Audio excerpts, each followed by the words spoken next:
Happy holidays, fuckers. Welcome to Fowler's studio, otherwise known as a shed in the woods. Today is getting close to Christmas, and although I'm traditionally not a very Christmassy kind of person, here I am. I'm doing my best. I'm being festive. I'm ready to rock. So we got a lot of tracks to cover today. Let's hop into it. If you want to take part in future streams, hop over to my Discord server at the bottom right, I think right here. And there's instructions. You can submit your tracks. I do 20 every Friday. So what do we got first? Let's have a listen. We've got, let me move this friggin' mic stand a little bit. Okay. We got Coder B5, Hot. Monster Cat, sign this, please. I need to pay rent. Okay, I am ready to sue. I've got my lawyers on standby, and we're going to sue. Fuck the police coming straight from the underground. A young got it bad cause I'm brown. And not the other color, so police think they have the authority to kill a minority. Fuck that shit cause I ain't the one for a punk motherfucker with a badge and a gun to be beaten on.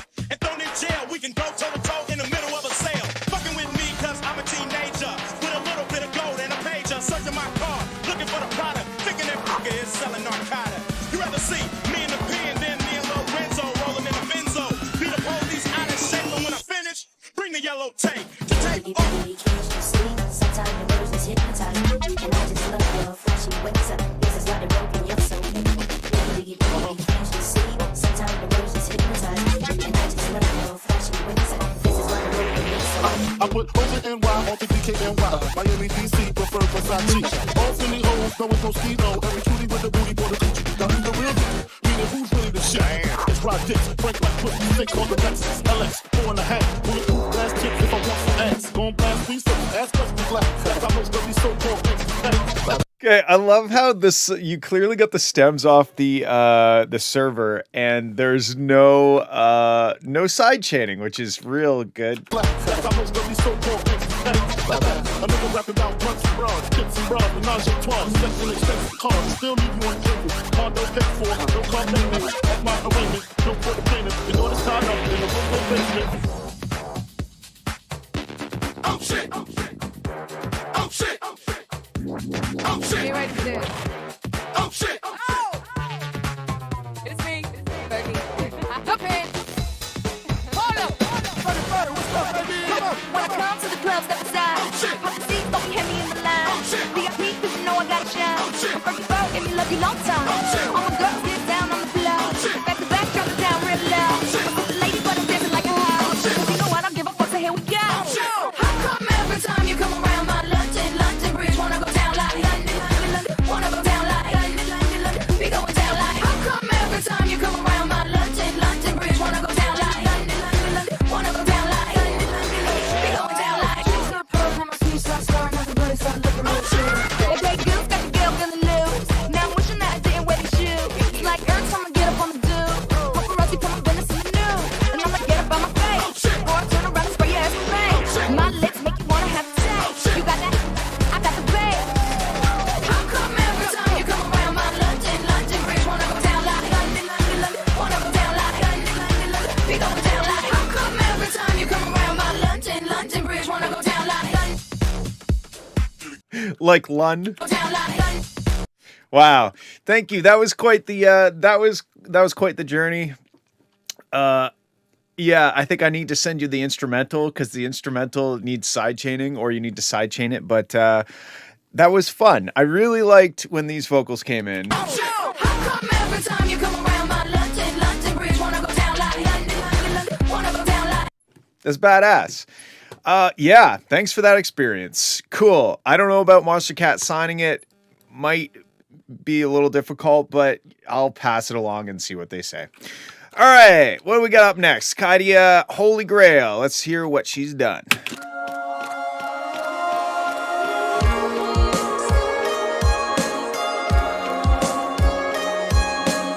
Okay, I think the drums sound better already. I don't know if you swapped out the drums since last time.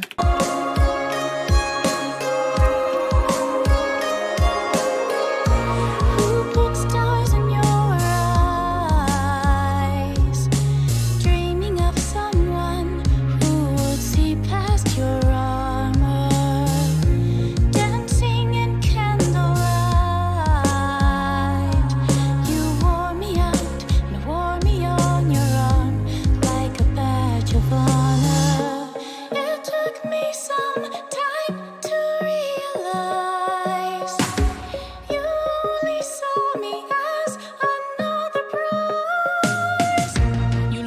a holy grail, a treasure in a fairy tale.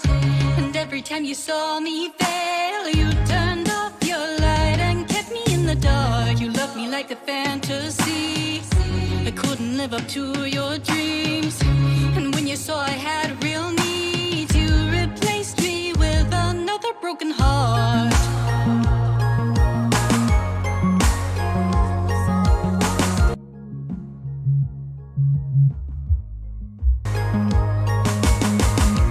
You wait till the last light falls, then flash your fangs and leave me breadcrumbs. I can hear it in your calls, poison in your veins, dripping off your tongue. It took me some time to read the clues. You only wanted someone you could use. You love me like a holy grail, a treasure in a fairy tale. And every time you saw me fail, you turned off your light and kept me in the dark. You loved me like a fantasy. I couldn't live up to your dreams. And when you saw I had real needs, you replaced me with another broken heart. You love me like a holy grail.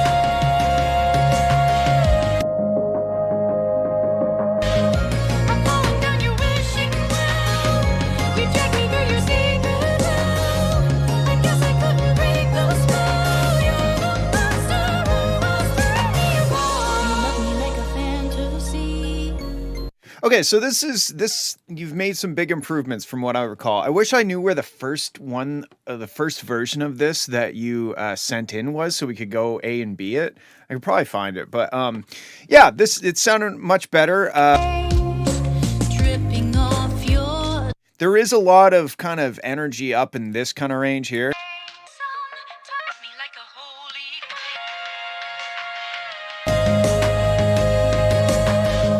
I'm falling down your wishing well. You dragged me through your secret hell. I guess I couldn't break the spell. You're the monster who was turning me apart. You love me like a fantasy. I couldn't live up to your dreams. I've fallen down your wishing well. You But yeah, it sounded much, much better. left me on your arm like a bonnet. I did find maybe the sub bass.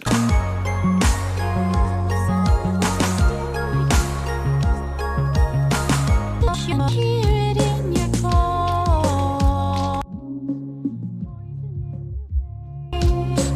dripping off your tongue.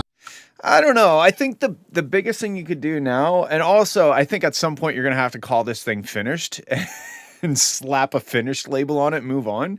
But you've definitely made some good strides. Yeah, this kind of high mid range up here, especially with the vocals, it's quite up front. So let's actually do this. You love me like a holy grail.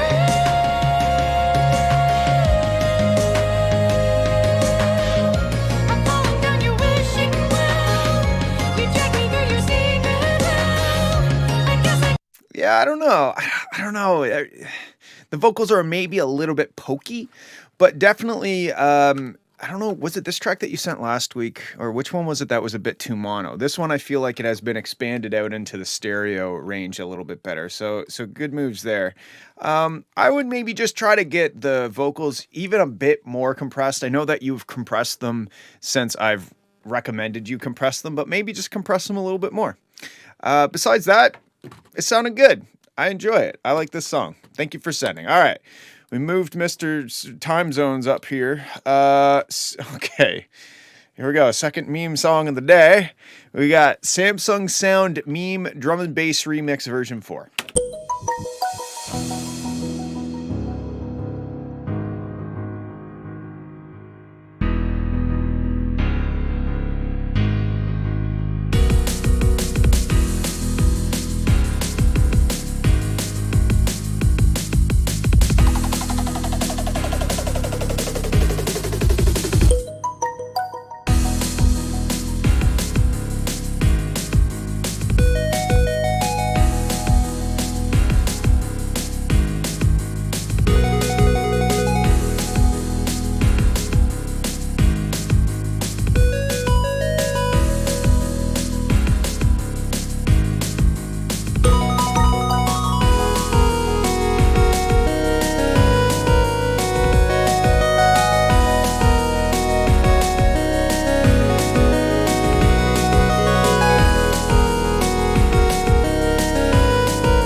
Yeah, okay. So I love this. Like this is such a fun take on so Nick will Nick replay this because I totally missed almost all of it about my song.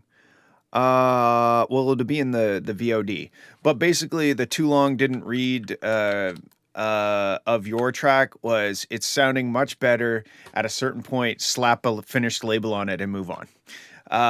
But yes, big strides. Cool. All right. So my thoughts on this are I really like all the musical stuff, but the production doesn't really stand up to like the drum and bass aspect. First of all, we don't have any side chaining.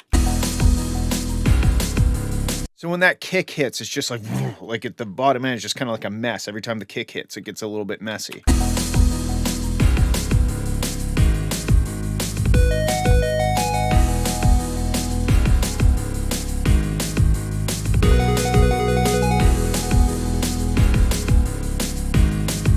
So that kick is really, it doesn't really fit in the mix very well.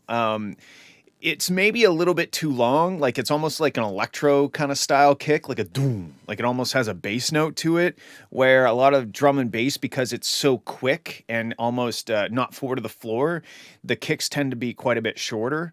And then the side chain just ducks out the sub bass a little bit to make room for it. And then the bottom end is mostly supplied by the bass sound. Then we get to these sounds. And they just get overwhelmingly loud. Like whatever's happening, it's fun, it's cool, but the volume of those 8-bit sounds.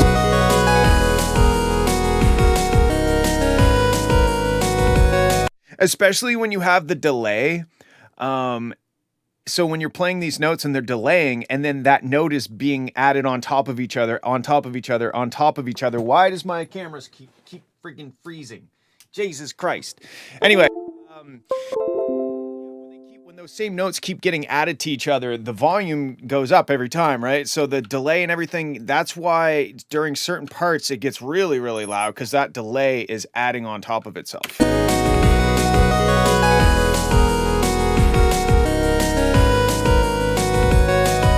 But overall, the 8-bit sounds could just be brought down, and I think you'd be pretty good to go. Okay, let me back it up.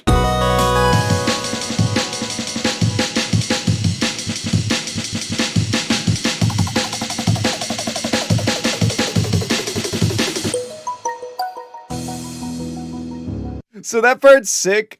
These drums are just like too loud. Like they're very loud. Turn them down.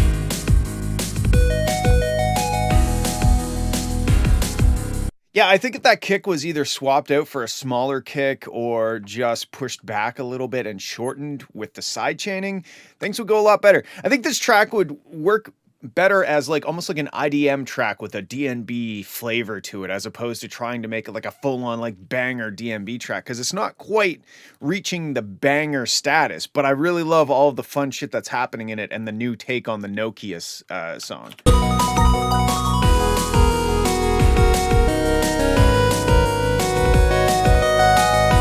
Like my favorite thing about this track is the musical take on the Nokia thing. Like the music, the chords that go along with it, the way you build it up, and then you give us a do do do do do. Like that's the best part of this. The worst part of it is the production behind the drum and bass stuff. And I mean, drum and bass is really hard to do.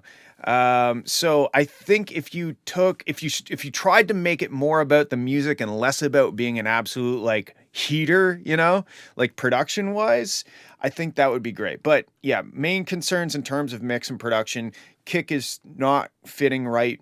No side chain, and it doesn't need a lot of side chain, just a little bit of side chain to fit that kick in there a little bit better. And then those 8-bit sounds where you can see right here, just in the waveform, they're too loud.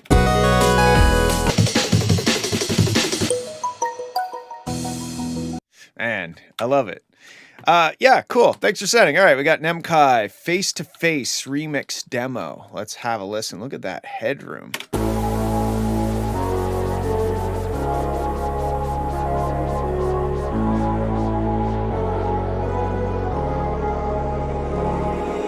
We can find a place somewhere by the shore where we'll meet face to face.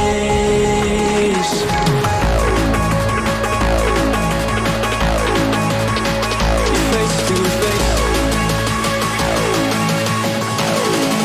We'll meet face to face.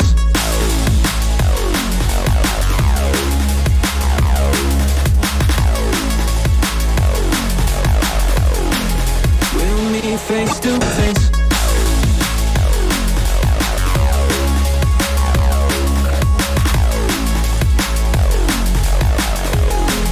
We'll meet face to face. Face to face. We'll meet face to face. We can sail away. Okay, the vocals are really, really, really up front, especially in that kind of like high mid-range area. Like they're too up front. And I noticed there was some weird stuff happening in the bottom end down here. Let me have a listen again. We can find a place somewhere by the shore where we'll meet face to face. Right here. There's like some other note. There's like 2 notes in the bottom end that aren't agreeing with each other. So look into that. The drop is super good.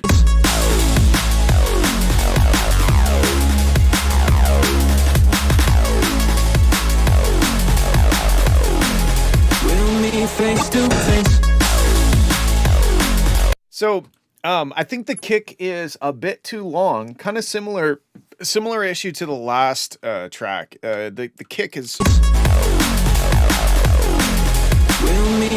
not much, but like a little bit shorter and a little bit lower in the mix, I think is the way to go. Because when it hits, it's like, wow, I am listening to a kick drum right now, you know?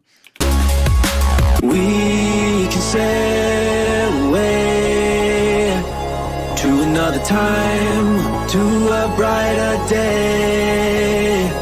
There's this, it's almost like the chord has a spicy note too low in the register. Hear it? It's like the major third, but it's down an octave too low or something. We can find a place somewhere by the shore where we'll meet face to face.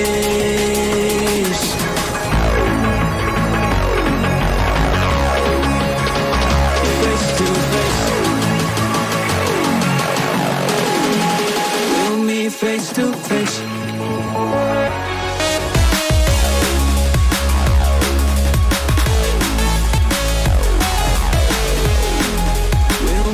Yeah, that, I don't know. There's something about that chord progression when you switch it up and you go to a different note down here.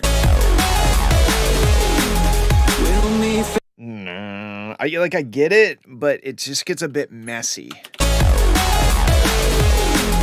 We'll meet face to face.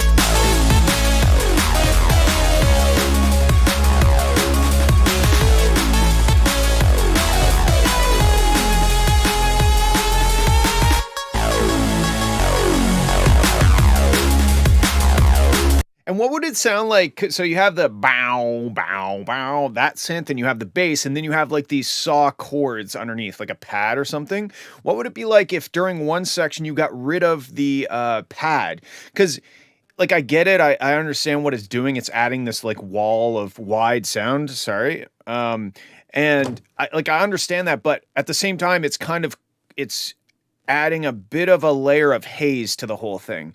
So I wonder if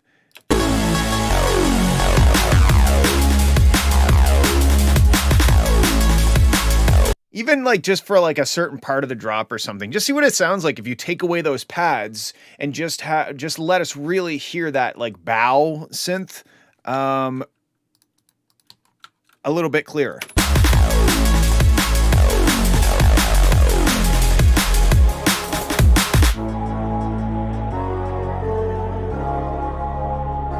Yeah, I can hear that note that right here. It's it gets a little dense. The chord structure gets a little dense down in the bass end of the chords. I would push some of those spicier notes up an octave or something. But besides that, it sounds great. It's a fun remix, and I dig it. All right, cool. Thanks for sending. Let's move on to Rage Stone. Tondare.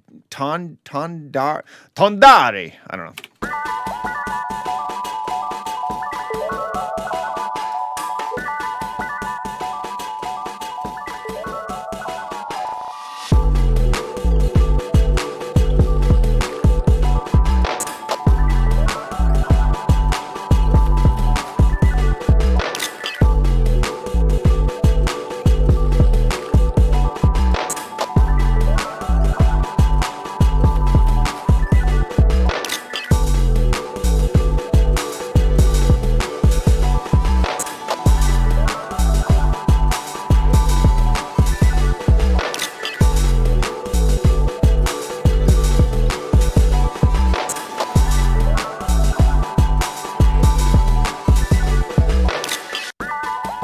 Yeah, okay, so this is cool. This is a wonky one. I would say the bass, like the low end, is a bit much. Let's see if we can fix that.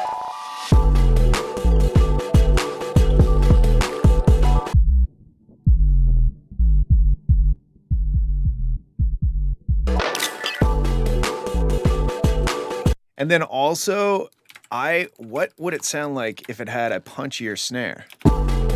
So what tempo are we at?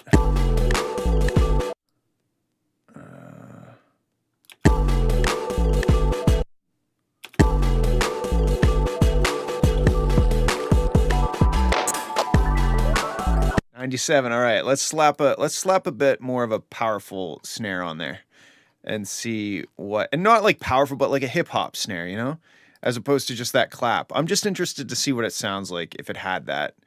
I don't know.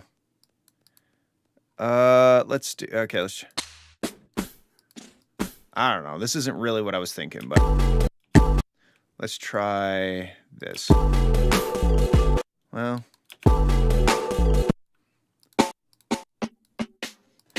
All right, I guess I'll just go for it. I didn't want to do it because I always do it, but we'll do it.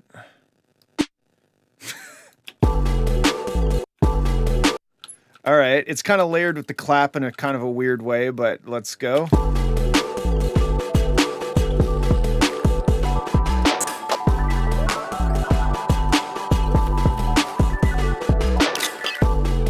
Already it's way better. Like it hits way harder with a snare that has a little bit of bottom end to it. Let's sidechain the whole track to it because that's the only option I have. And let's just see what happens. I'm already digging this way more.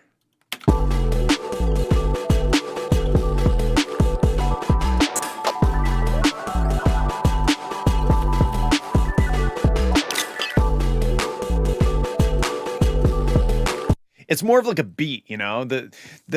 Yes, the kick drum is really up front, so we have a lot of punch, but the snare doesn't match that punch. So the clap just sounds like a bit of a background element.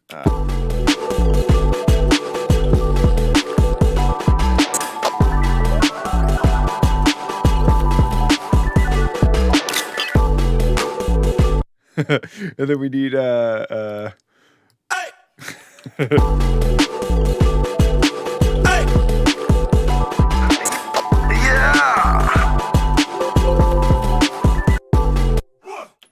there we go. Oh, my camera's... God damn this camera today. What is going on with this thing? All right. I'm just going to do... Why is that stretched? Okay, here we go.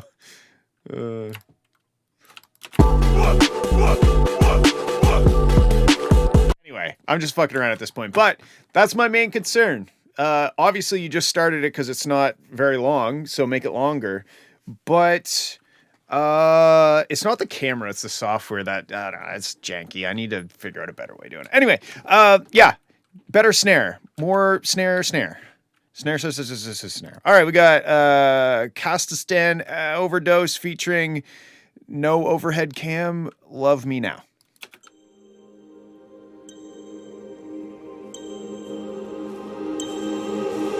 You keep running faster.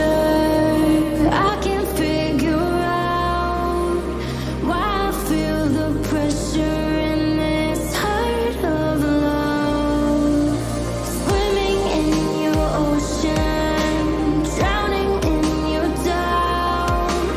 So far from forever in this heart of love. But I can't take you home when you'd rather be alone. I gave you everything I've got. Okay, so far the vocals are very muddy. They're very low, mid, heavy. Like I'll show you where.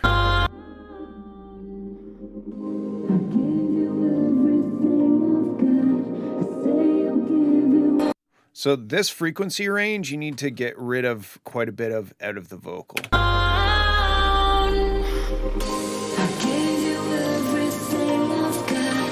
I say I'll give you one more shot. I'm just a dream that he forgot.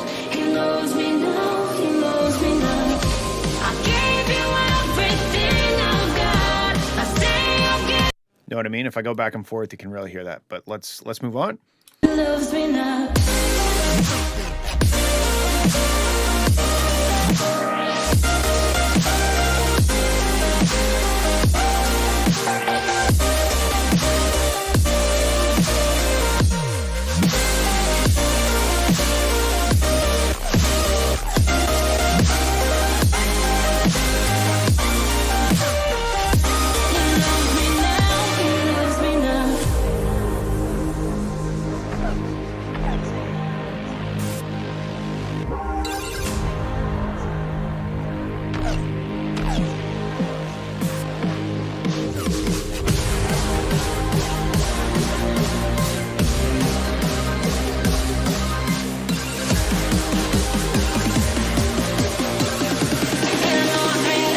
He loves me now. He loves me now.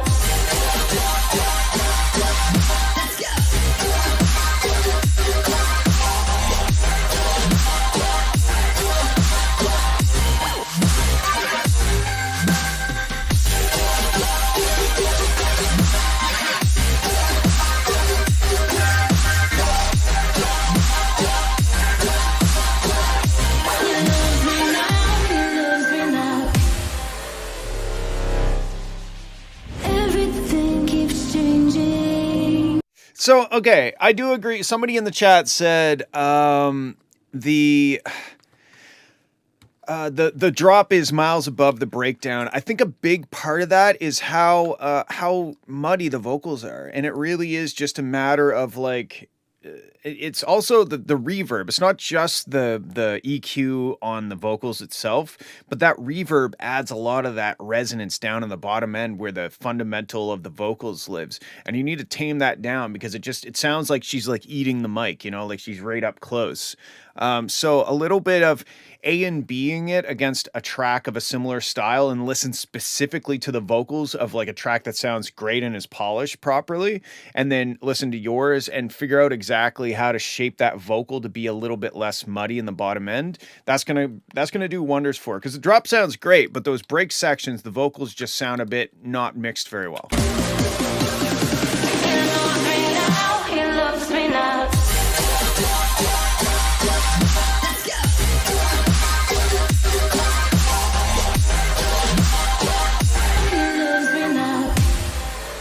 Also, I don't know, did you send this as an MP3 because, or like a low quality MP3? Because look at the frequencies, they just drop right off at like 15 kilohertz.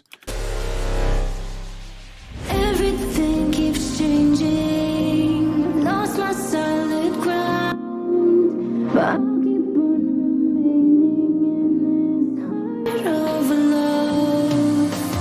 Tell me Yeah, you can really hear it there. Let me pull some of that frequency out and we'll compare. but I'll keep on remaining in this heart of love. Like, wow.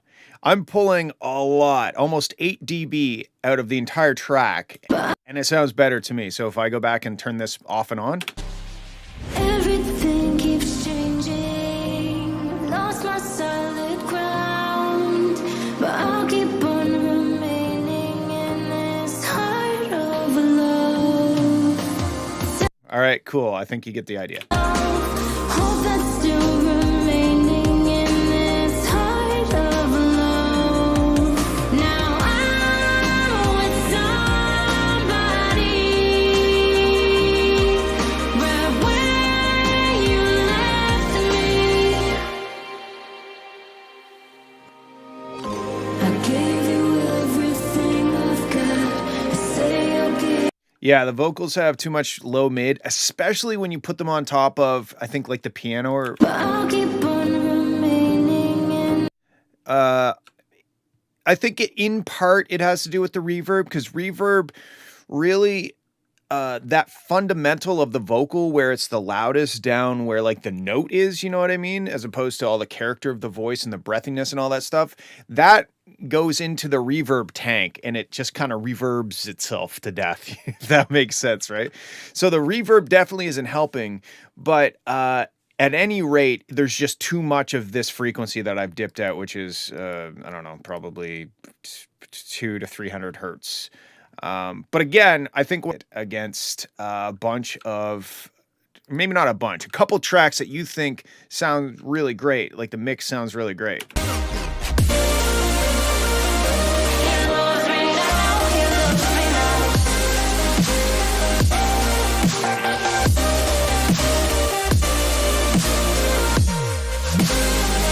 And then the drops sound great. Like, it's really just a matter of getting those vocals to sound great. Also, if you want to find love on a new dating site, 69xxx.site has an offer for you to find love. Thank you, 69xxx dating site, for your lovely offer. Okay, cool. Thank you for sending. Sounds great. I think fixing those vocals will do wonders. All right, moving on. We got Junkie XL at the Speed of Light Ice Skyab remix.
Okay, so far, and that sounded like a wrong note.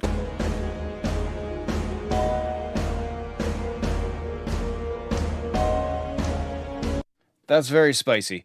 Okay, so those drums are providing a lot of bottom end. Why are you under the? Yeah, I was doing an Escape from Tarkov stream last weekend, and I forgot to change it. So sorry if you're not, if you're here for Tarkov. Maybe later. Anyway, the bottom end of those drums are providing like basically the bass to this track, and they're just kind of rumbling at their own frequency.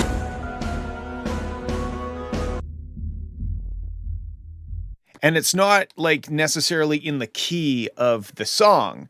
So all we have to go on in the bottom end is like the rumbles of that drum, and it's not musically connected to the rest of the track. So that's my first problem with Escape from FL. Never.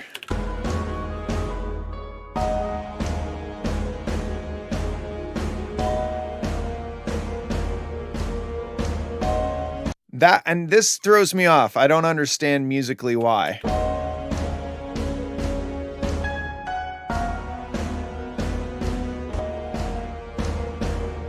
But the biggest thing that's happening right now is we just have boom, boom, boom, boom, boom. We just have this like bottom end of the drums, and they're not agreeing with it. So the rest of the track just kind of feels a bit random.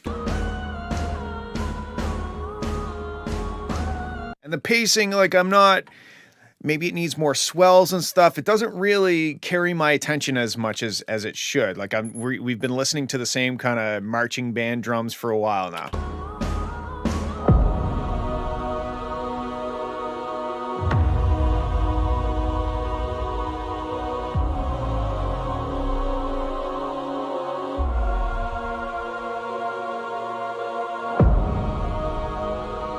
In the chord progression here, like sometimes I'm with you, and then sometimes I'm like, why did we go there? Like that. It's very, I mean, maybe if if you were doing like a, I don't know, like a movie soundtrack or something, and there was like something happening on screen that made sense. But like when I'm listening to this, those chord changes kind of throw me off. Wish me luck. I'm moving the camera. There we go.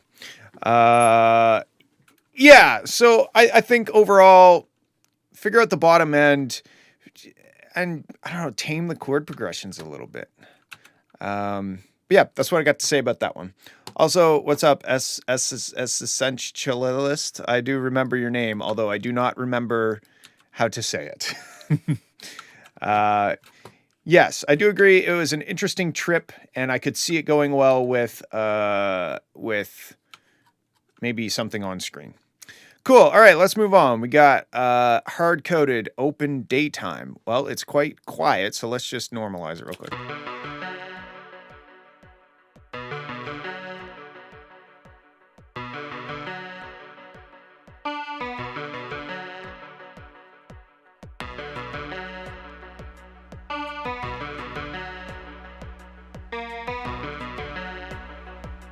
I really like the way the spectrogram is looking. It's very discrete in its frequencies.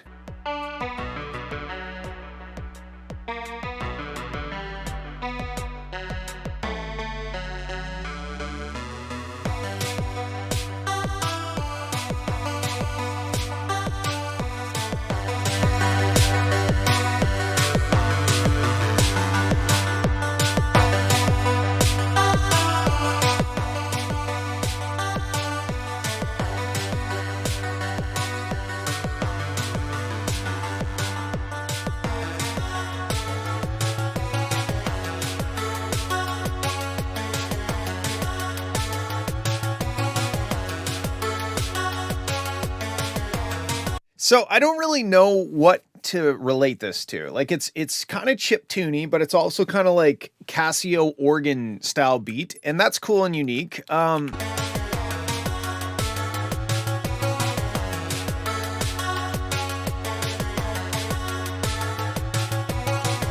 But imagine this if it had a proper like sub bass frequency. So let's just add that to it and see what happens.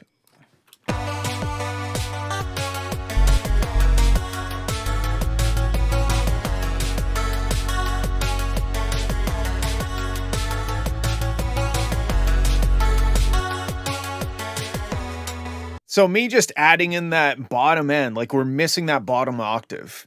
And once you add in that bottom octave, all of a sudden the track is like, it maintains its kind of lo-fi chiptune silliness, but all of a sudden I feel like I'm sitting in the track a little bit more because it's got that support in the bottom end, like a lumbar support.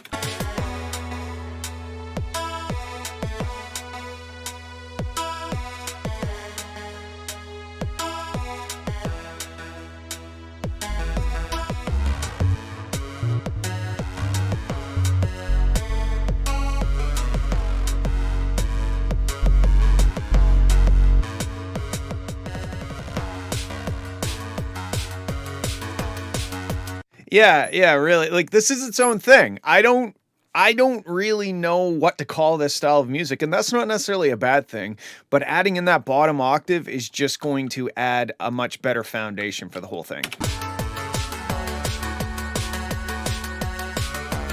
It's like very video game soundtrack.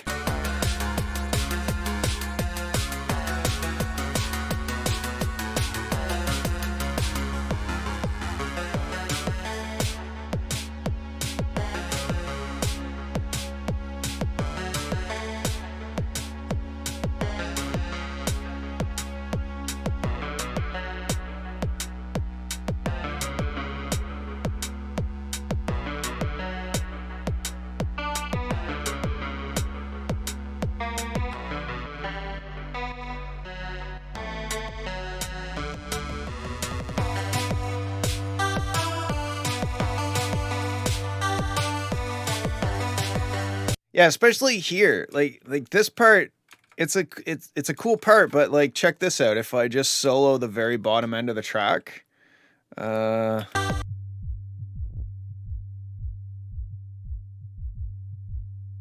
yes, there's something there, but not a lot, right? So anyway, it's a cool video game soundy track. I dig it. Try to get a little bit more of that bottom end to it. I think you'll be much better off. All right, moving on. We got Cat Attack, Lost Paradise. Here we go.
All right, this is sounding very dope so far. My back teeth are floating because I have to pee so bad. So I'm gonna continue listening from right over there while I take a pee, okay? Sorry.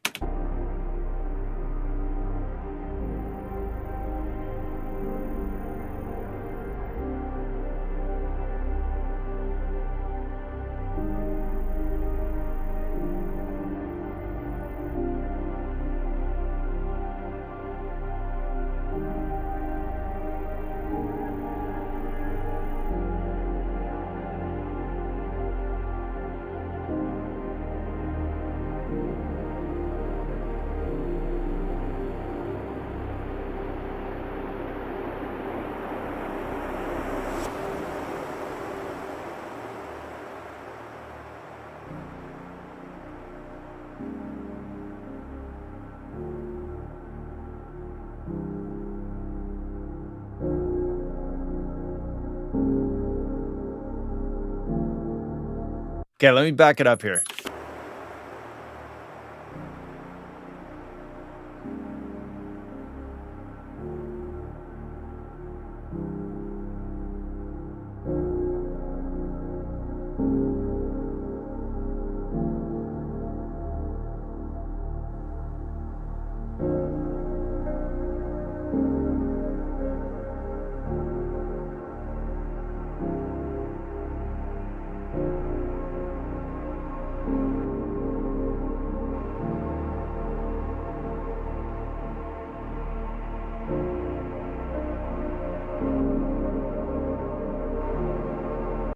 So my only piece of advice is to achieve what I've done here.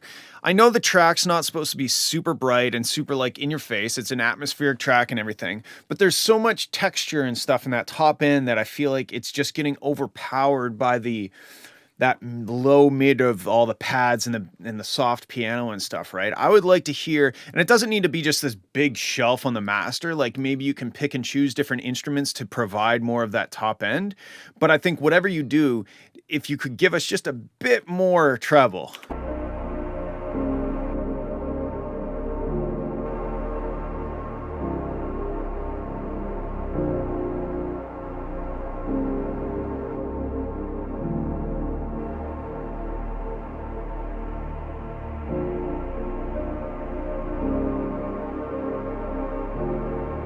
Besides that, man, like it sounds really good as always. I'm wondering, what will you do with all of these ambient tracks? That's a question you should maybe ask yourself. And maybe it's just putting them out as singles. Maybe you're making a big long concept album. Maybe there's some like visual stuff to go along with it. It's really strong material. I'm just wondering, what kind of context are you going to present it to the world with? And that's definitely something to think about, because you got some great tunes. They're very emotional and atmospheric and beautiful. So try to figure out how to get that out into the world in a way that makes sense. Cool. All right. Thanks for sending. Moving on to Grim ID Kickflip. Let me make sure I don't have anything on that master bus. I'm pretty bad for that.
Yeah, there's a lot of potential here. This intro is way too long. I mean, like, you weren't giving us enough value to justify that length of intro. But you know, I know it's just a whip or whatever. So maybe you're planning on putting some vocals, or maybe you're gonna shorten it, or I don't know. It's just, we got to a place, and if you think of like this as time going this way, and like intensity, or like, you know, action going up and down, and we listen to it.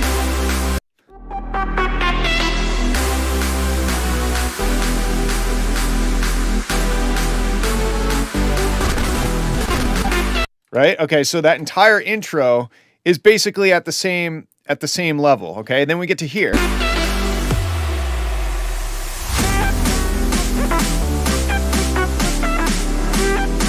Okay, so we have a slight increase because now we got the snares happening, right?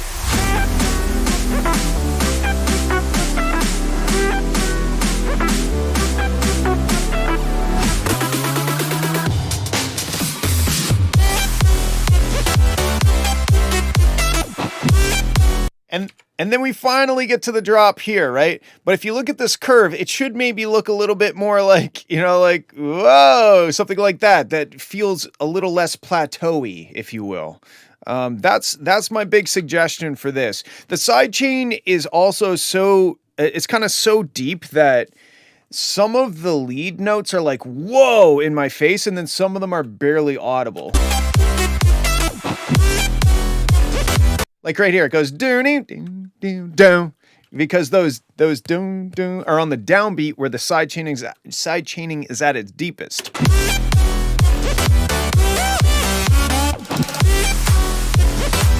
So that's one of those situations where you should you might have to sidechain the lead a little differently than you sidechain other stuff. Like sometimes when I sidechain things, they'll be at different intensities. So maybe like the bass and stuff will be really deep to make room for that kick drum. But the vocals, they need a little bit of that pumpy feeling, but I don't want to sidechain them out of existence during the kick drum hits. So I sidechain it a little bit less deeply.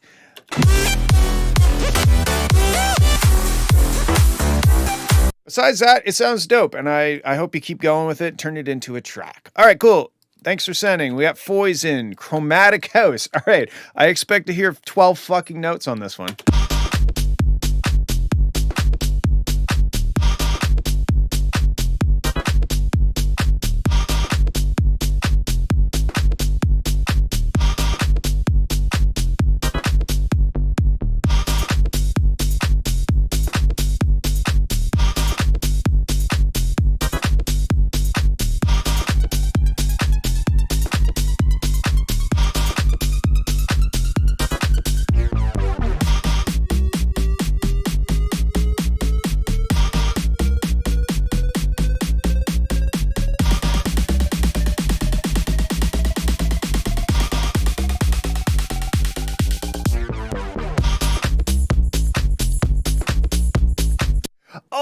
It's the drums from the pack that was on the jump drive, wasn't it? It's the swingy fucker or something, is it not? Is that the loop that I made isn't it called like swingy fucker? I do kind of recognize it. Fowler loops, 4 to the floor, swingy whack off maybe?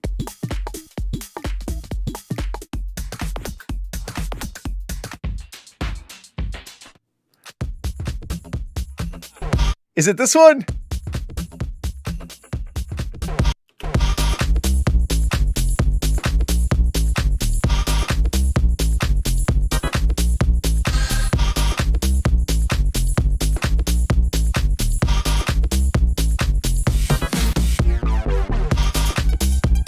It needs some sort of stupid line. It needs like a vocal line. I think if you had like a vocal line in here that made sense with like the wacky sound of the track, that would be really, really, it would add a lot, I think.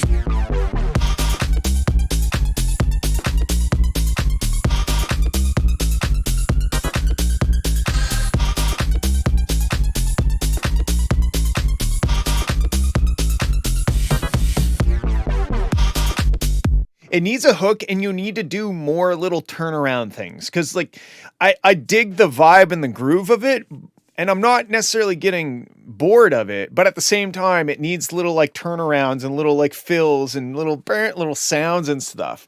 It sounds like a really good base to build something on, but that's basically where it's at in its stage. It sounds like you have found a cool groove, and you've explored different avenues of that groove, and now it's time to try and turn it into a song.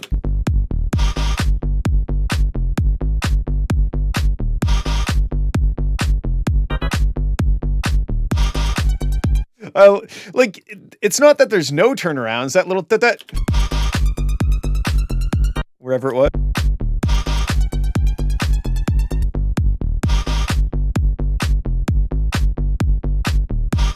Anyway, yeah.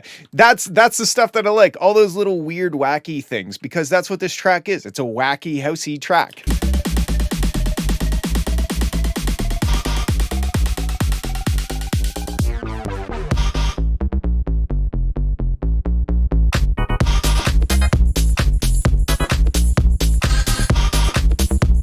Like imagine if the vocal hook was like, I don't know how to make music or something.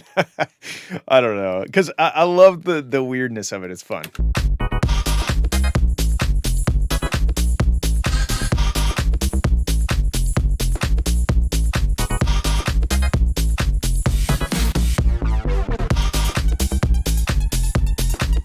And that I would maybe I'd maybe make that a little bit more lo-fi or something. It just kind of sounds like it sounds too like basic or something. Like process it a bit more dirtily.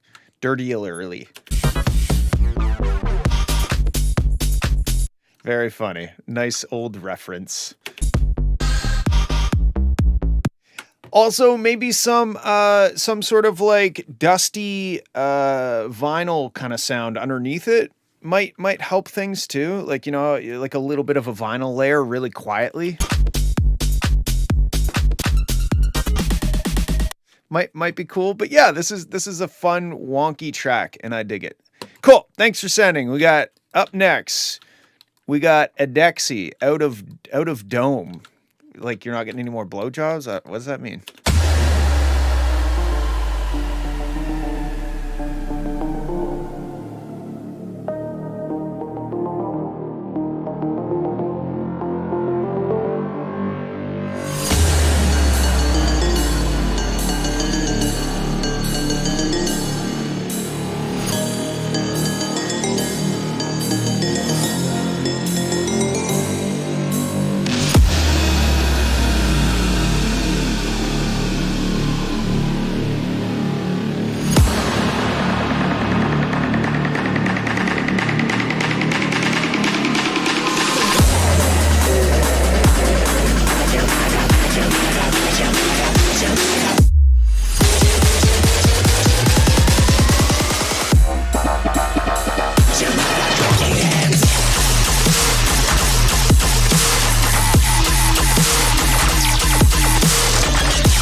Okay, that was heavy.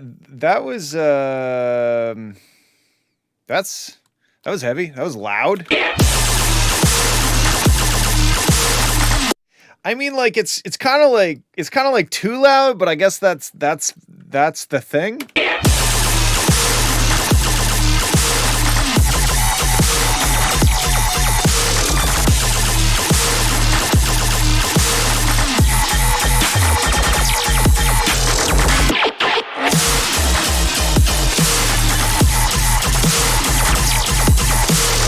I will say this bump up here is contributing to the kind of, it's not super hard on my ears. I am playing it pretty loud. It's not super hard, but that bump up here, if we play it again and watch.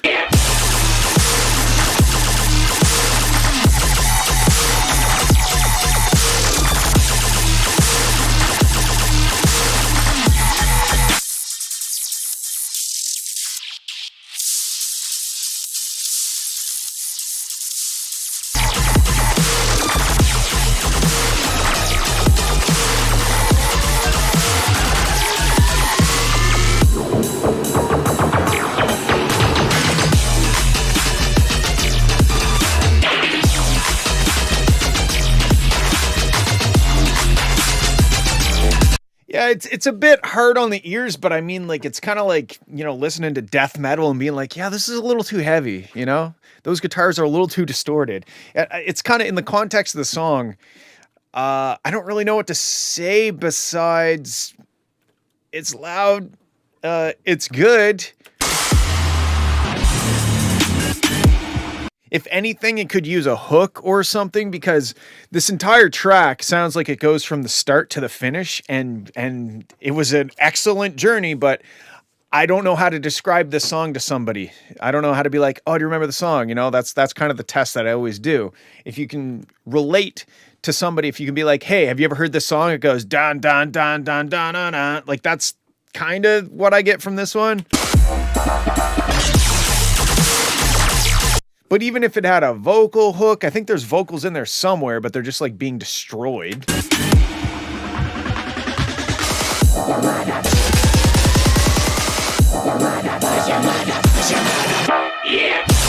The only word I could understand was yeah.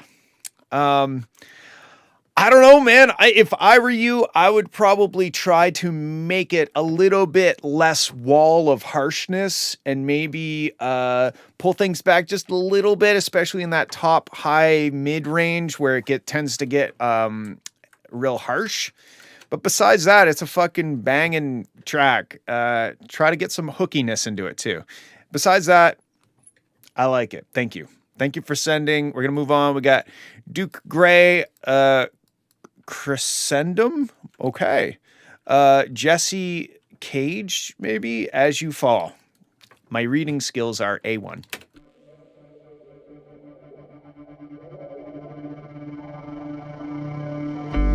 I've been praying for so long. It's time to move on. Now that the city's on fire and I just told them won't come. I know that you're waiting around, but you can keep on hiding, 'cause I'm hunting you down.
This is really dope. So I found the first thing that stuck out to me was the kick drum was very kind of like knocky up in this certain frequency range.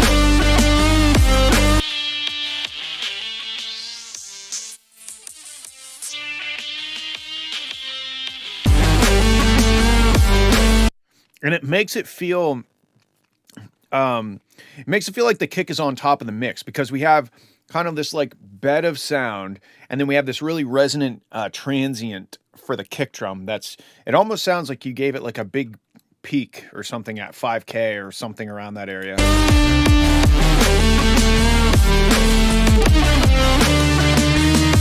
And it definitely makes it cut through the mix, you know. So if that's what you're trying to do, you've accomplished it. But I think you might have taken it a little too far, because it feels disconnected from the rest of the track. The rest of the track feels relatively glued together, but then we have this like transient of the kick that just kind of sits on top of everything. The next thing I noticed was right here.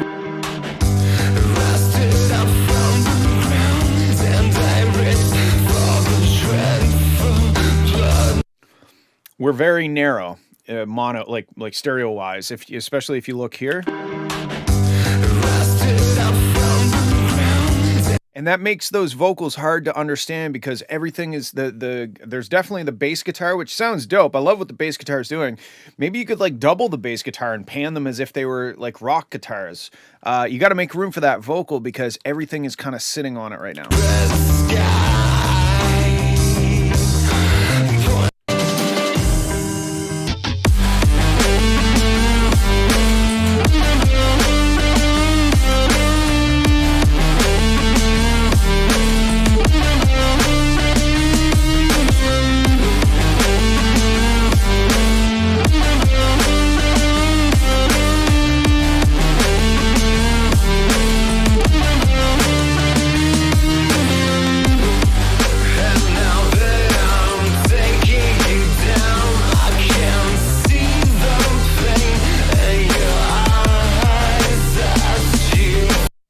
And during certain parts, like that part that was just playing, you might want to chill out on the distorted sounds, because, again, the vocals never really sound like they are being spotlit or spotlightened. I don't know what the word is, but anyway, you know what I mean. The frequency of...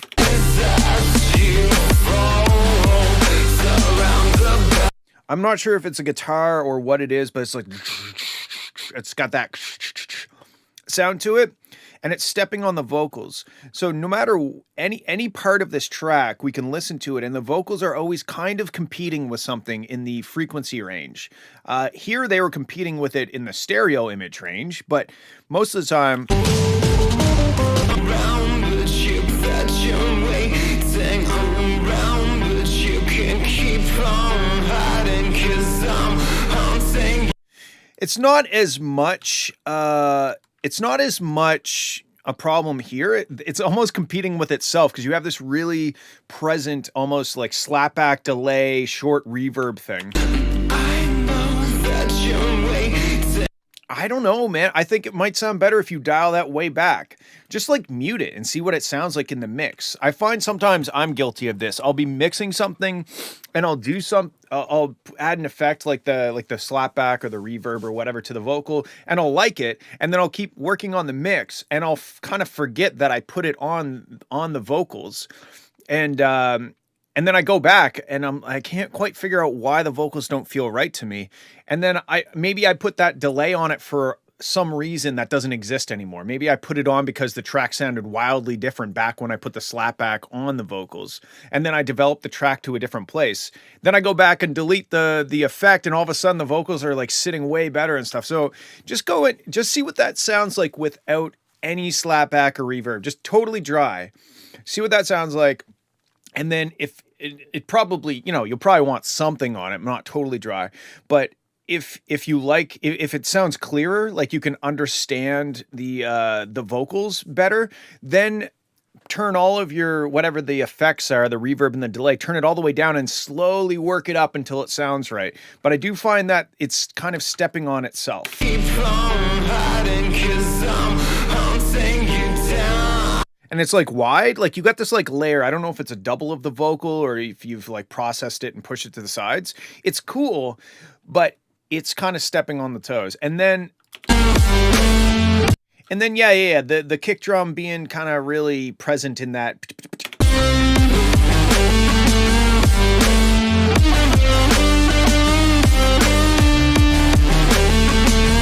Yeah, it's a super cool track. Buddy is a great singer, and it's very cool. And I think it was Kadia that said like a vampire rock or something. That's a good way of putting it. Anyway, I hope those things helped. Thanks for sending. All right, we got Cryo Shell, Bye Bye Babylon, Polyghost Flip. Here we go.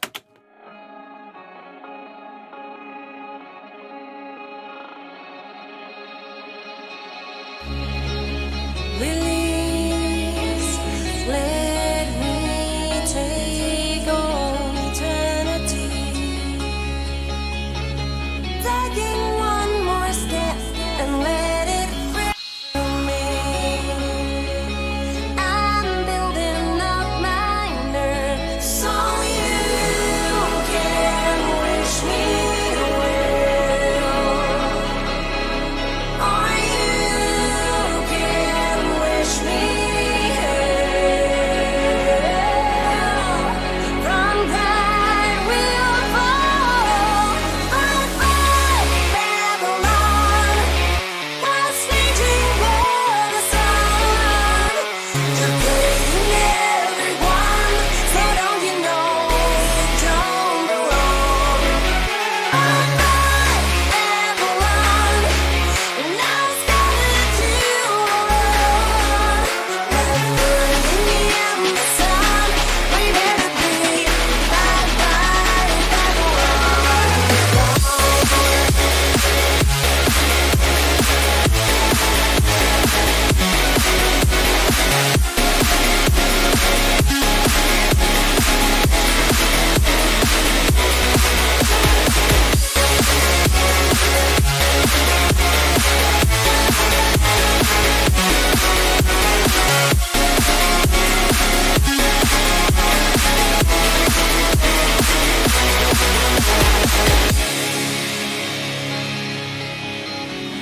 Wow. Okay, this is really cool. The vocals definitely are getting buried.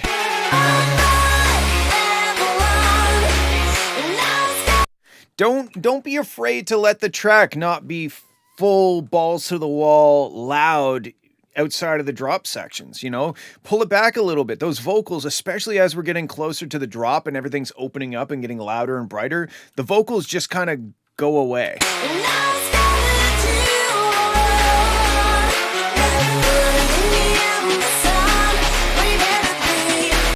Like that that guitar thing and the pads, they're destroying any chance that the vocals have of being intelligible because the vocals are just in this sea of the same frequencies.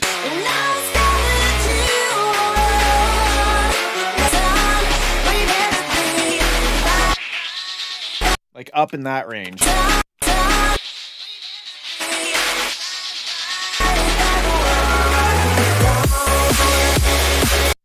What's up, Raham? What's going on? You're late. Fired. At least a pay docking is in order. So I think that when you go to the drop, you should go down to the lower octave. Instead of, let me see, what notes are we dealing with here?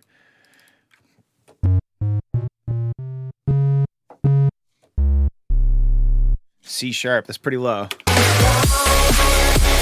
Yeah, it would hit so much harder if you went down the octave to C sharp. Netfelix says it's hitting 0. Isn't that bad? Yeah, it's kind of, I usually, when I master, I'll do the ceiling at 0.1. You won't notice that difference. You won't hear the difference between 0 and minus 0.1. But what it does is sometimes when you upload to certain services, the way they treat that 0 dB when it's constantly hitting 0 dB, trust the math of the, SoundCloud or Bandcamp or Spotify or whatever. What happens when it hits 0 dB is kind of a question mark. It's like a special number when it goes right to the absolute loudest. So I always give it that 1.1 dB headroom. Yeah, I mean, like the RMS, whatever, the loudness wars, all that shit. But I think I personally just put it at minus 0.1 because mathematically you're doing the same thing as if you were -1 or -10. You're just basically stopping the mix from hitting that absolute maximum value. And that's where things get a little unpredictable with the different encoders and whatnot. So yes, that's kind of how I do it. And I don't know. I do know that if I turned this up and down 0.1, you would not be able to perceive it ever. Anybody would never be able to notice the difference between 0.1 and 0.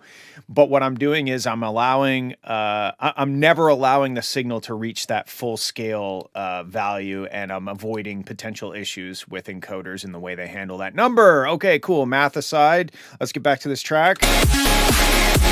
I would definitely go down to that lower octave when you first hit the drop. It felt a little anticlimactic because it was building us up and I was ready to like have my subwoofer hit me in the face, but it didn't really because you played the octave up C sharp.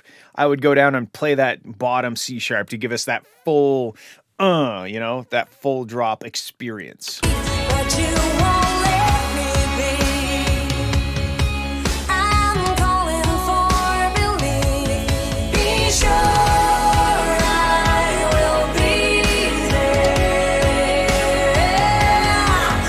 and you will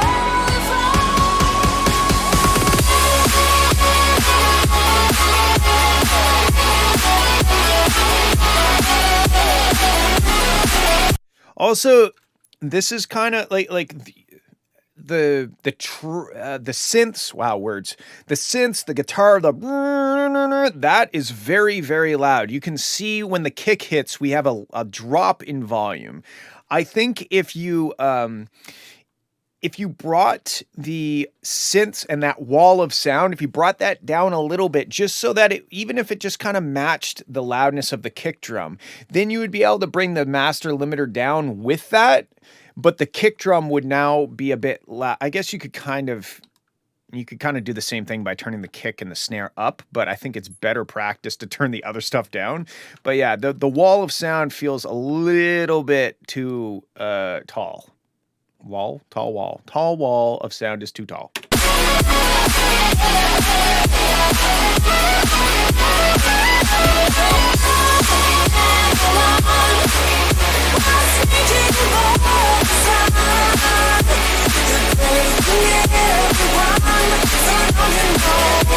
And again, right here, like those vocals are getting buried. You almost have to like choose when to use these vocals because you might need to not use the guitar while you're doing the vocals.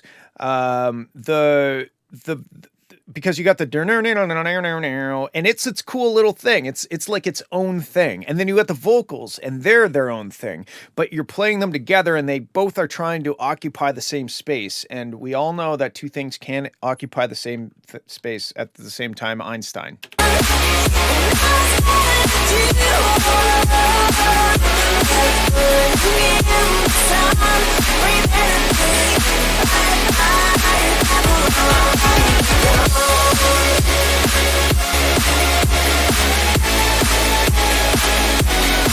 Because it almost sounds like we have this constant wall of white noise that's just being sidechained, but it's just because you have this very loud pads and guitars, and just bringing that stuff back a little bit and letting the track breathe, I think is going to be very beneficial. Another thing I wanted to say about mastering is one thing that helped me a lot when I was trying to figure out the whole mastering thing is I would always look at it like there's only one correct master and I'm trying to achieve that correct master, like I need to somehow master this correctly. But mastering, there is definitely a side of it that's scientific and there's a side of it that's technical, but it's also part of the creative process. So there's not one correct way to master a track.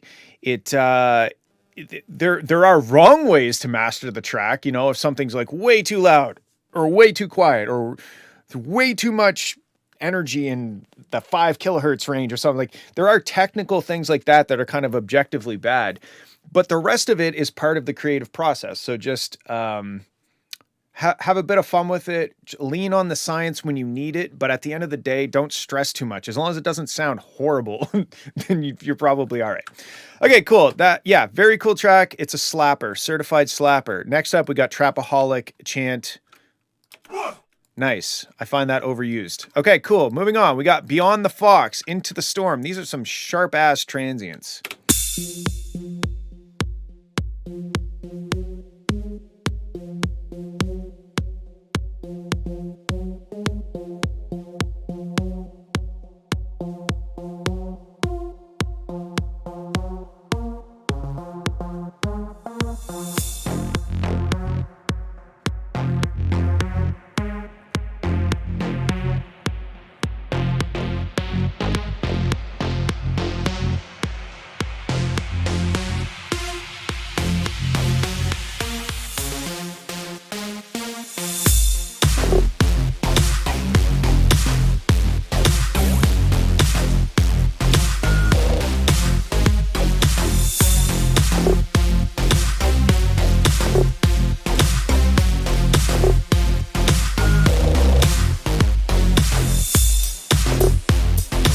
Okay, that cymbal's too loud.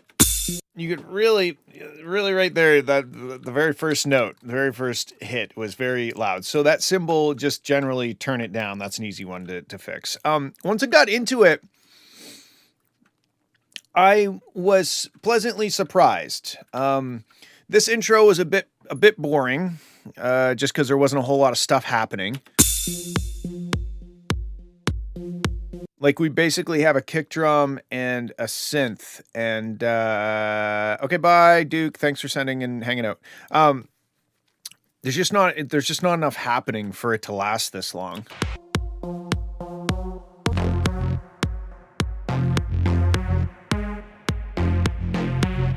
Like, that bass is cool, but like, even if you just chopped both of these sections in half in terms of like their length, you know, like this sort of thing, that might make it a bit better. I found it just was a bit boring. Now, for this, we've got that the delayed out kind of top synth. I don't know if that's the move. What would it sound like if that wasn't there? Or what would it sound like if the delay wasn't there specifically? I think it's the delay that's really, it's almost just messying it up a bit.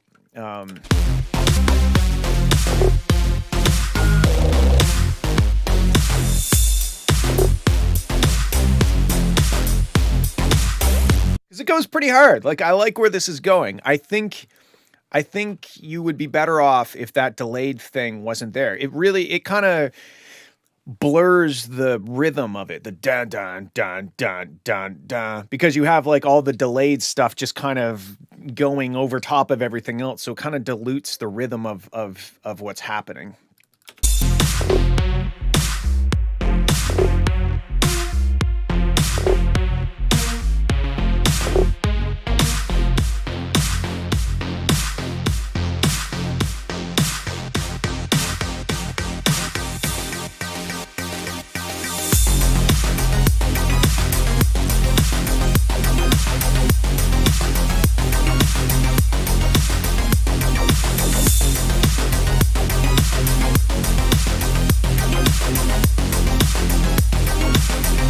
Okay, yeah, I'm okay with that. The musical notes of the high end thing is maybe a little bit odd. Also, the sub range you can see over in the spectrum. Check it out when I play it. Look at how much louder the sub range is versus the rest.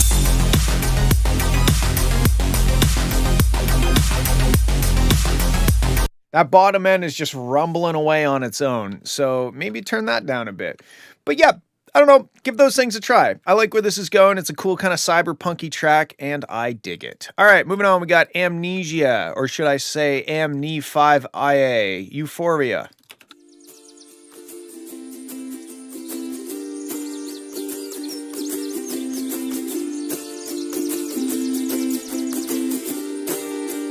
Okay, let me stop it here for a sec, because there's like this resonance.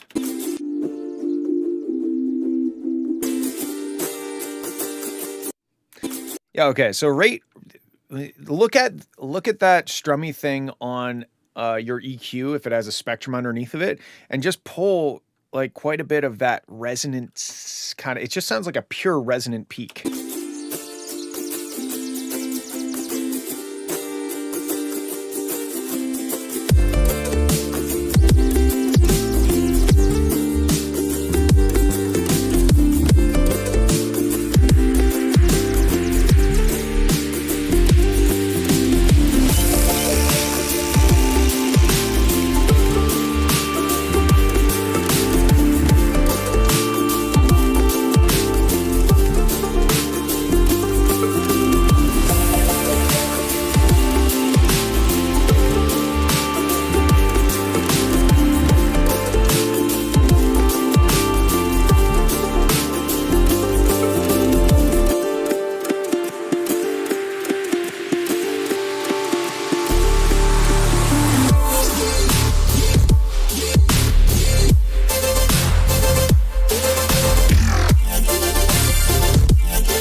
Okay, I do like this part. This is cool. Why did this? Okay, listen specifically to the snare and listen how the snare is cutting through the mix right here.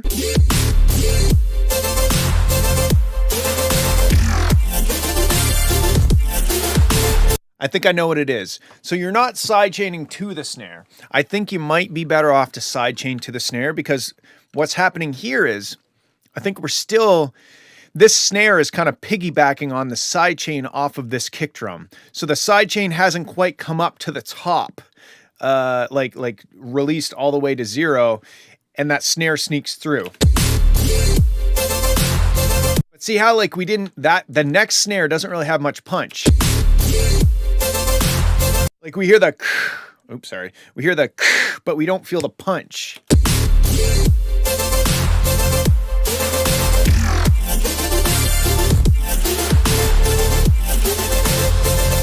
Especially right there. Like the snare almost just doesn't exist.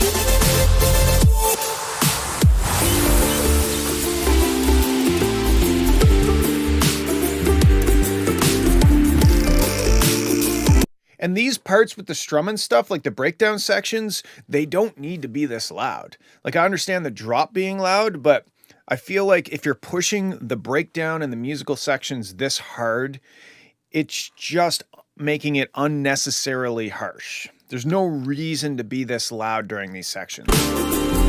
Especially when you can't tell where the drop and the breakdown is on this waveform.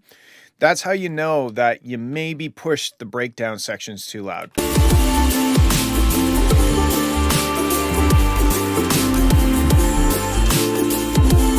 The bottom end kind of also feels a little bit random. Like if we just listen to the bottom end.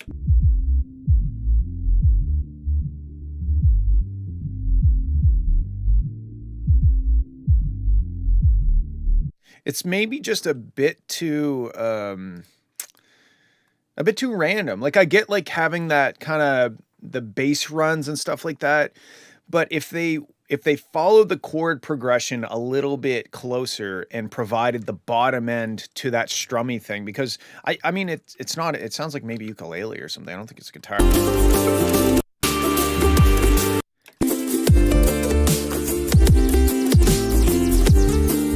Yeah, because right here it goes to a different note, but the bass goes back.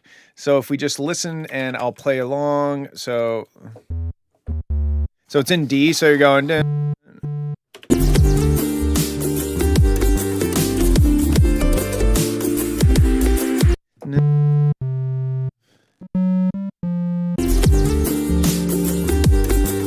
I think you're going up, like I can't really tell because the bass is on top. Let's go back here.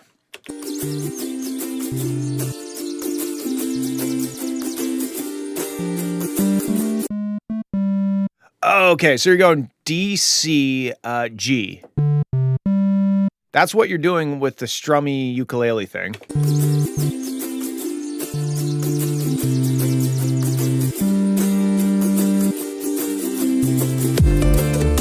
but you're not doing that with the bass. You're going D, C, D.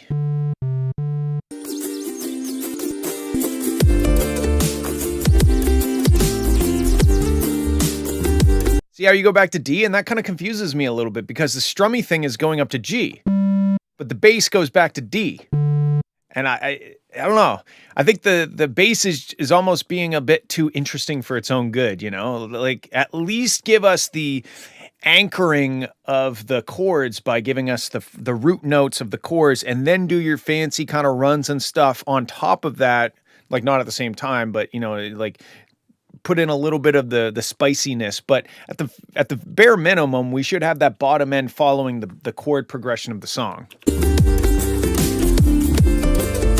So yes, I would say don't push the breakdown sections quite as hard. Definitely go in and pull some of that resonance out of the ukulele, or I don't know if I should call it ukulele. I think it's ukulele, right around the 300 hertz. That frequency. And then maybe have your bass line follow the chords a little bit better. Okay, Ray Jack says, "Hey fella, what's the most common mistakes you've seen so far in all these tracks?" So far this year, we've done, this is the 41st week, and we have, let's see how many tracks we've reviewed. We've reviewed,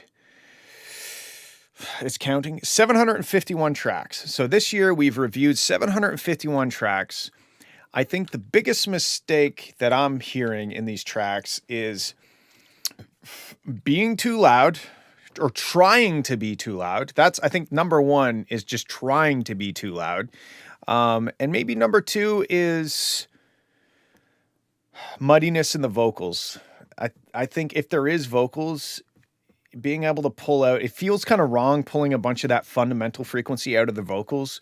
But I think those are like my two most common feedback things. I think, I don't know, I'm just kind of pulling these out right now, but definitely being too loud. Okay, let's move on. Thanks for sending. We got Wubs on my mind. Wubs. Interesting.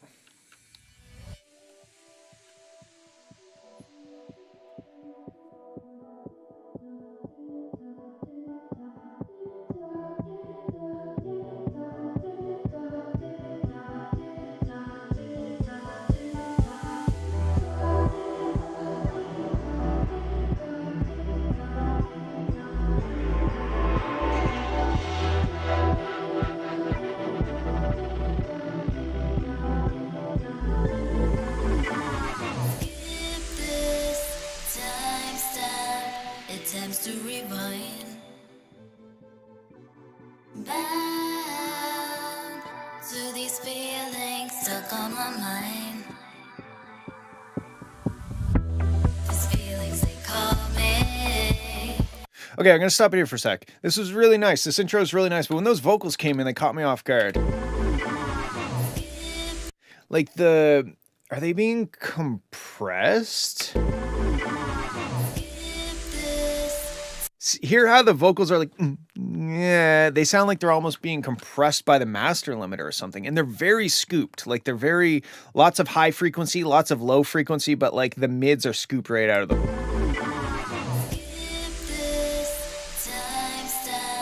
Attempts to rewind bound to these feelings stuck on my mind. There's something going on with the processing on those vocals that I'm not a fan of. I like what they're doing, and I like the musical element and what she's singing and all that, but just the processing kind of, I really hear the processing. Like it sounds like the plugins are working really hard. That's the best way I can describe that. Without knowing what's in your chain, it's hard for me to suggest changes. Although when it gets to this part, I do find that the side chaining is maybe not necessary at all on the vocals, or if it is, it needs to be quite a bit lower.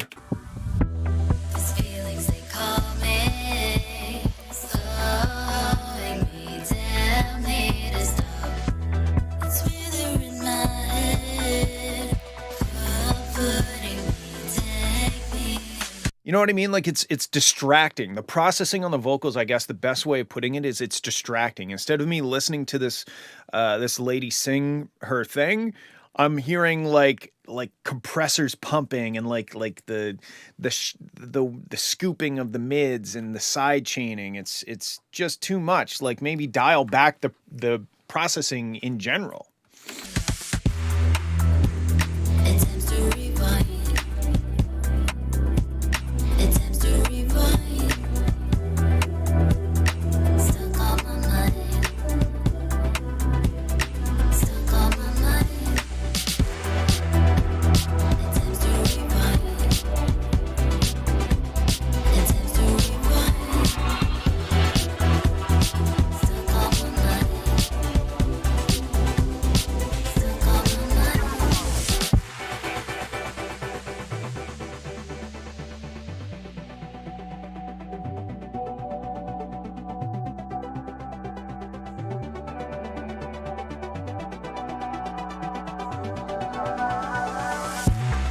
Moving somewhere, there's a melody tells me I'm close.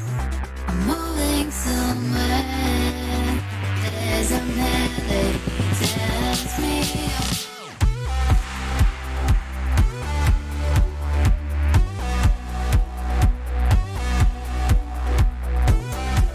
Maybe the side chaining's too long. I mean, like look at this. We've got the kick coming down, and then we gotta wait pretty much until the next kick drum for the track to even come back up to full volume.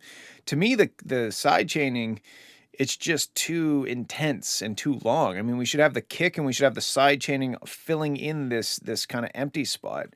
Also, I'm not a huge fan of the kick drum. It kind of sounds like somebody kicking a cardboard box, which you can really hear on this last one right here.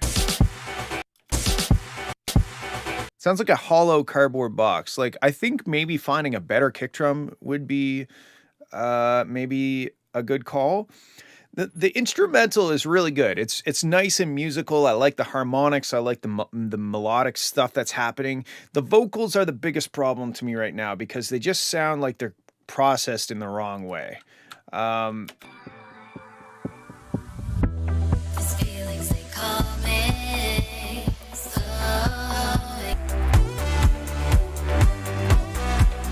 It's a really cool track. There are just a few production things that are really getting in the way of me enjoying it to its full potential. I think you're gonna find that if you tweak, I don't know how you're doing your side chaining, but if you tweak the side chaining so that it's not quite so long, it's gonna sound better, a lot better. I wonder if I could like artificially undo this. Here I go.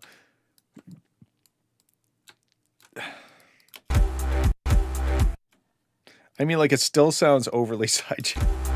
I don't even know what tempo this is. This is gonna be rough. Let's just go like this. This is really not a recommended technique by any means. Let's go like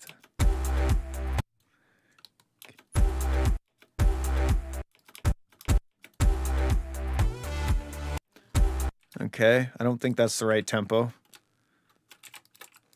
If you're still in chat, let me know what the tempo is. I'm trying to undo your side chaining.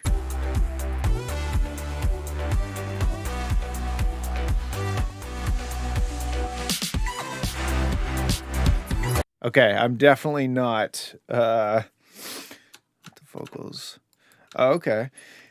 Tempo is 122. Thank you. I don't know why I thought it was 91, but anyway, 122. Cool. Thanks.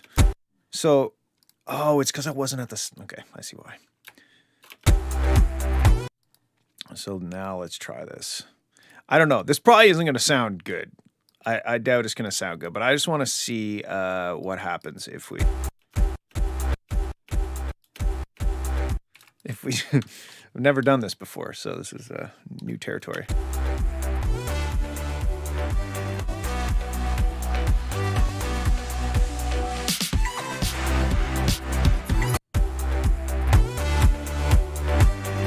It actually does help.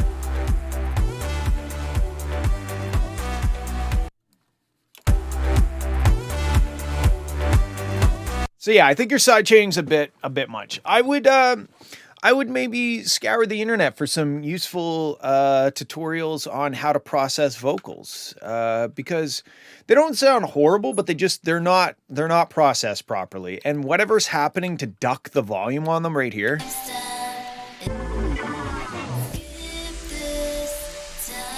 You know what? Are you sidechaining using the audio into the, like an actual, you're sending audio to the sidechain of a compressor? Because I bet you that's what it is. You hit the sidechain with this big boom, and that's causing the sidechain to kind of go like this.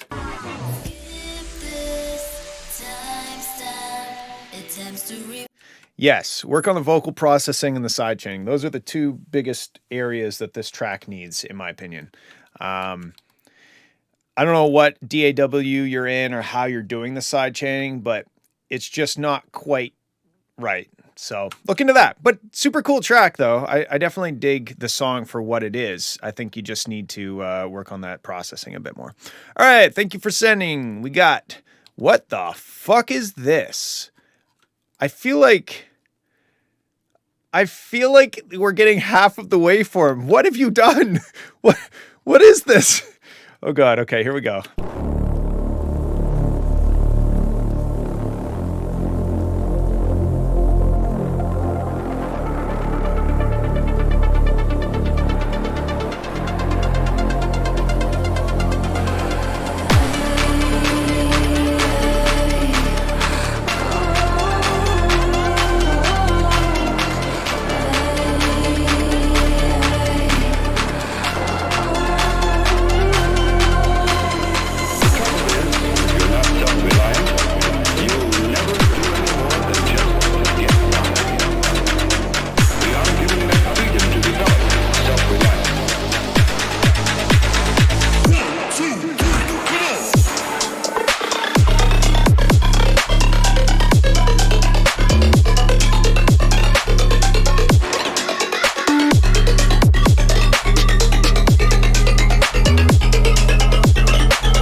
Okay, that was dope. The drops are very cool.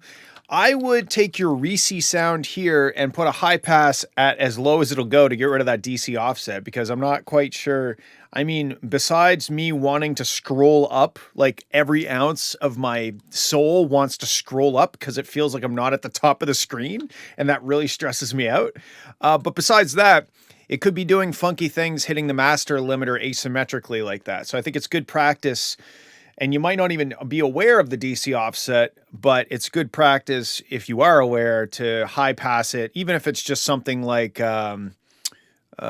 I open up an EQ, even if it's just like not enough to affect the audible range, but just like this, like that would be, even that would be enough to get rid of the DC offset without really affecting the way it sounds. And the reason you would do that again is who knows what happens if it hits stuff asymmetrically. You're hitting the top of the limiter more than you're hitting the bottom of the limiter, and I'm not quite sure what that, it doesn't really sound like it's doing anything, but I also am not sure. It might sound better if it doesn't have it, or maybe it sounds better with the asymmetry. It's at least something to be aware of and to work on, or sorry, to potentially address.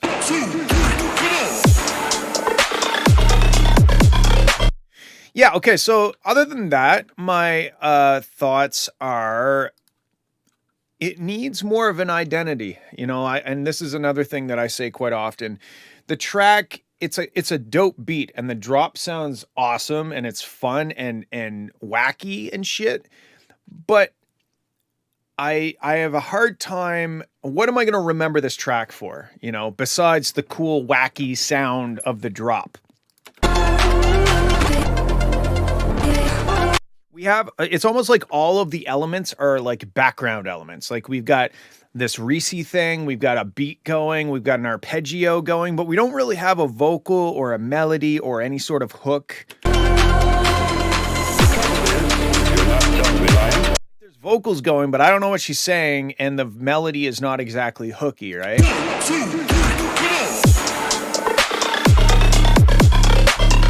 So imagine how much harder this would hit if there was a little bit of a concept behind it, or like a little bit of a story behind it. All of a sudden, the beat has more context, right? Like the beat is, if the story was like, you know, hey, get out of my way, bitch, or something, you know, like it's really bad, but you get my idea. Then all of a sudden the beat, you can imagine yourself like pushing somebody out of the way, or like, you know, like overcoming some asshole or something. It just gives the track more meaning or more meat for us to grab onto. The drop sections are really cool. It just, if you had that, like almost like the lore of the track, you know, like that makes it hit harder. But yeah, I would say that's the biggest thing, is that there's no, you've set yourself up with this amazing bed, but now you need to like, or sorry, maybe that's not the best analogy. You've set yourself up with an amazing stage, and now you have to put a main character. So you need to put Tom Cruise on there or something, even though I'm probably dating myself by using him as a reference. Besides that, that's my biggest thing. I think this track is sick. I think if it had more of a story for me to attach to, even if it's a melody thing or something, then it would be more than a cool beat. It would be a cool song. So right now you've got a cool beat, and your task is to turn it into a cool song. All right, thank you for setting. We're on to our last one. V808GM. I know what an 808 is. I don't know what the rest of that means, but here we go.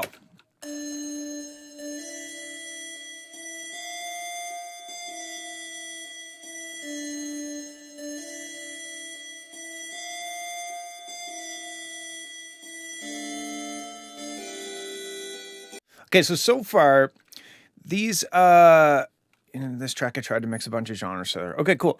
So far,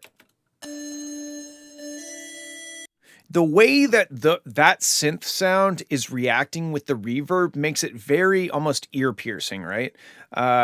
Maybe if there was a bit more stuff surrounding it, as opposed to just kind of like, almost like a car, it sounds kind of like a car horn, you know? Like if you just took one spot, it's a bit car horny. Car horny. Okay. Yeah,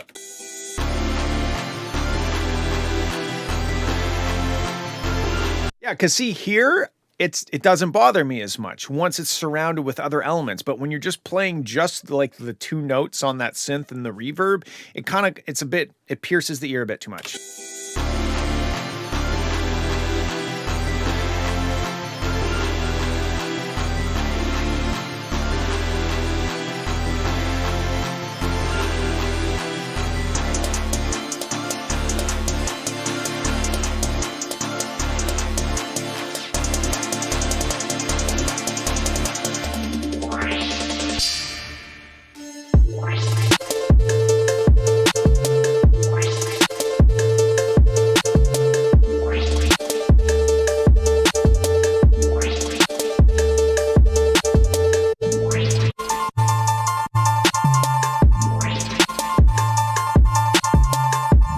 This this beat is pretty dope. I don't understand why it's fully mono.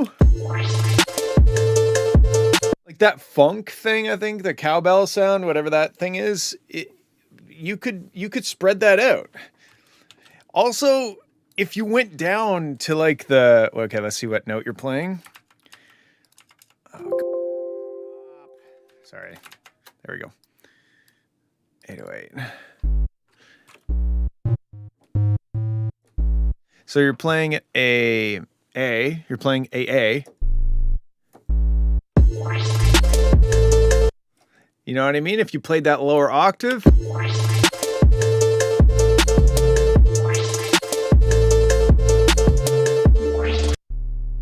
And then that D.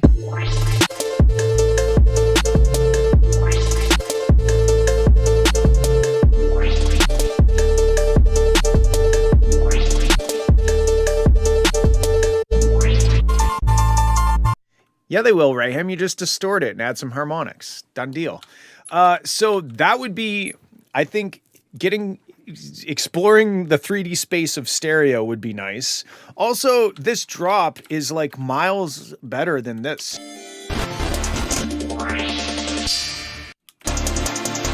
You know, like I wouldn't be upset if the track, I think it's better if it's like this. Obviously don't start it like that, but like that intro, I just scrap it. It's not doing anything. This beat is sick though.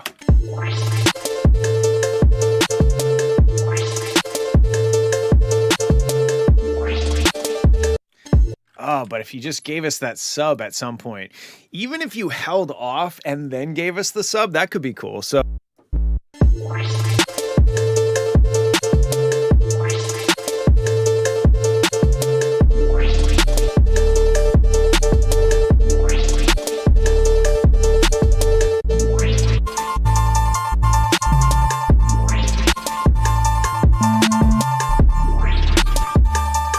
I'm telling you, if you spread that funk thing out into the stereo range and maybe added some other elements or something to get into the left and right channels a bit more, and then added that low sub range, this would be a sick beat.